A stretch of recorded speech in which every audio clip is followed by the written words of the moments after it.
Your First Alert meteorologists are on your side with your certified most accurate forecast. That's right. And as we wind down this wet and stormy day, let's check back in with meteorologist Lisa Villegas. Lisa. Yeah, we just want to wrap things up. I am going to put a track on Tropical Depression Debby. So right now, heading into Virginia, you can see all that moisture lifting up towards the north, finally getting a little break, and this will continue to clear up overnight. Debby has wind speeds up to around 30 miles per hour, quickly moving up towards the north-northeast at around 26 miles an hour. So really gaining that steam, especially from earlier this evening when it was only moving around 10 miles an hour. So as we put this track, it's going to approach those in Pennsylvania by tomorrow morning. We're talking around 7 a.m. So really gaining a little more momentum, and as we continue to expand out, now impacting those across the northeast as we head into Saturday, rolling over in the beginning of the weekend, but moving a little quicker than what we thought earlier this evening.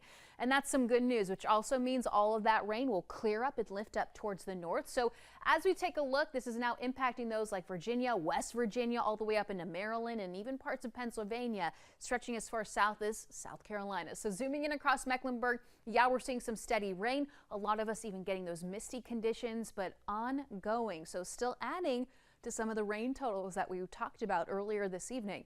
As we expand right along I-40 like Newton Hickory all the way over into Statesville, still seeing some steady rain, including those like Lake Norman. So this is going to be ongoing, but overall beginning to clear up. In the meantime, we still have these flood advisories in effect here this evening for parts of York, Rowan, all the way down into Chester County until around 4 a.m. depending on where you are. So still watching for those flooding conditions and watching for that potential, especially as we still add some of this light rain. So a lot of runoff rain, if you will. So as we take a look at some of the rain totals that we have seen just in the last few hours, around 2 to 4 inches depending on where you are. So far for the day, a lot of us have seen around 3 to 4 inches plus, and some of us even exceeding 5 inches of accumulation just with this particular system. So we're talking about a lot of rain in a short period of time.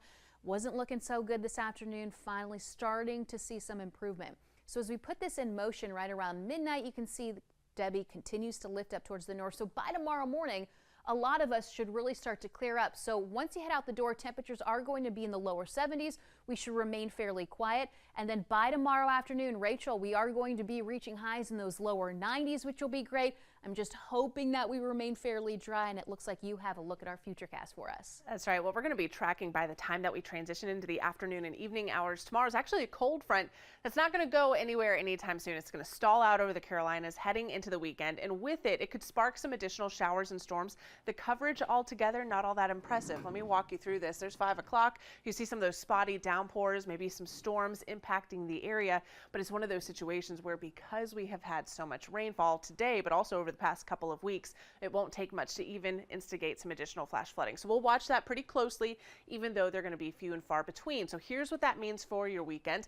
There's Saturday morning, should be dry, just some passing clouds, maybe a sprinkle on the windshield. By the evening hours, showers and storms are going to start to get going a little bit closer to that front to the south of our area. We could actually get some development as we head overnight and into those Sunday morning plans. But again, a lot of locations end up staying dry altogether throughout the weekend, and most of your Saturday and most of your Sunday should be rain-free. Temperature-wise, we're going to be sitting around the 90-degree mark, not only Friday afternoon, as Lisa had pointed out, but that's going to carry right on over into your Saturday. High temperatures around 90 degrees, mid-80s as we get towards Sunday afternoon with a mix of sun and clouds expected this weekend. And next week's going to follow a pretty similar suit where you're seeing high temperatures in the mid to upper 80s, waking up in those upper 60s to near 70 degrees with some scattered shower and storm chances by the tail end of your 7-day forecast. We have more news updates for you just after the break.